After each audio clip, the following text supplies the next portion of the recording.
કે તેજ કુંડમાંથી 18 ભુજાઓવાળી ભગવતી પ્રગટ થયા અને દેવતાઓ હાથ જોડીને માં ભગવતીને પ્રણામ કરે છે અને ત્યારે ભગવતી બોલ્યા કે 18 ભુજાઓવાળી હું દેવતાઓનું કાર્ય કરવા માટે મહાલક્ષ્મી પ્રગટ થઈ છું। આપણે એમ કે મહાલક્ષ્મી એટલે કોણ? ધન આપવા વાળા, લાલ સાડી વાળા, ઓલો કળશ ધારણ કરવા વાળા, આમ હાથ કરીને હાથમાંથી સોનાના સિક્કા પડતા જાય એ મહાલક્ષ્મી। ત્યારે ચંડી પાઠ અને દેવી ભાગવત ની અંદર લખ્યું છે કે એ મહાલક્ષ્મી નથી। મહાલક્ષ્મી કોણ છે? તો કે દેવતાઓના કાર્ય કરવા માટે, મહિષાસુરને મારવા માટે 18 ભુજાઓવાળી જે ભગવતી પ્રગટ થઈ એ મહાલક્ષ્મી છે। બોલ મહાલક્ષ્મી માતની જય હો।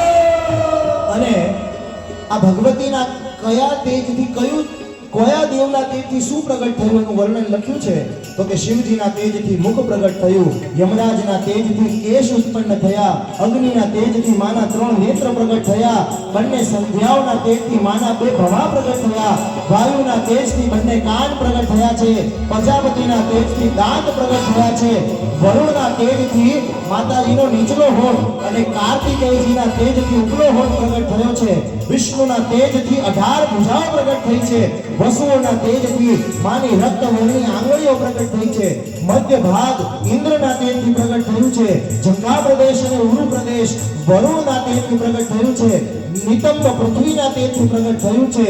અને ત્યારે આ 18 ભુજાઓવાળી ભગવતીને જોઈ અને શ્રી હરિ બોલ્યા કે આપણે બધા દેવતાઓએ હવે એક અસ્ત્ર અને શસ્ત્ર આ દેવીને આપવા પડશે। એક અસ્ત્ર અને શસ્ત્ર આ દેવીને આપવા પડશે ને ત્યારે ક્ષીરસાગરે રક્તવર્ણ વાળા એટલે લાલ 2 વસ્ત્રો ભગવતીને આપ્યા અને એક સુંદર નિર્મળ મનોહર હાર ભગવતીને આપ્યું, ચૂડામણી આપી અને 2 સુંદર કુંડલ ભગવતીને પહેરવાને માટે આપ્યા।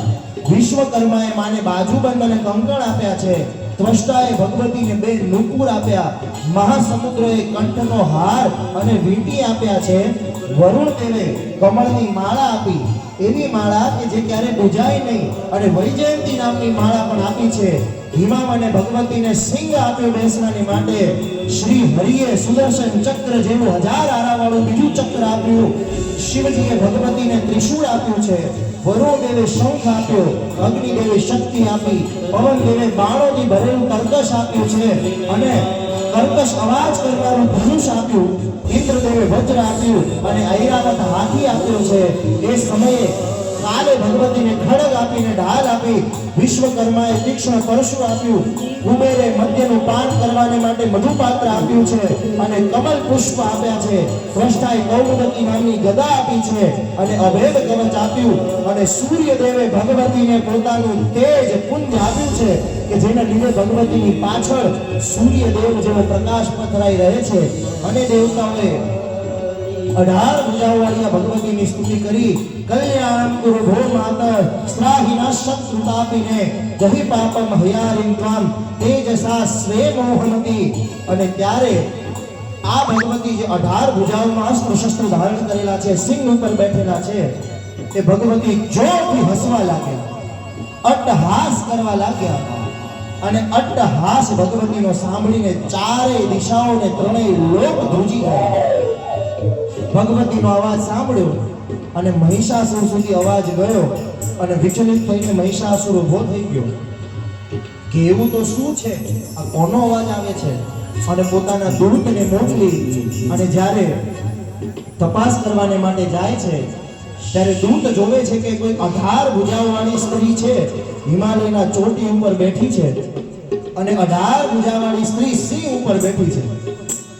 આમાં તે વર્ણન કરે છે માતાજીનું કે આમ જોઈએ ને તો કમળના પાંખડી કરતા પણ વધારે કોમળ શરીર વાળી લાગે છે, કમળના પાંખડીઓ કરતા પણ વધારે કોમળ એનું શરીર હશે એવી લાગે છે।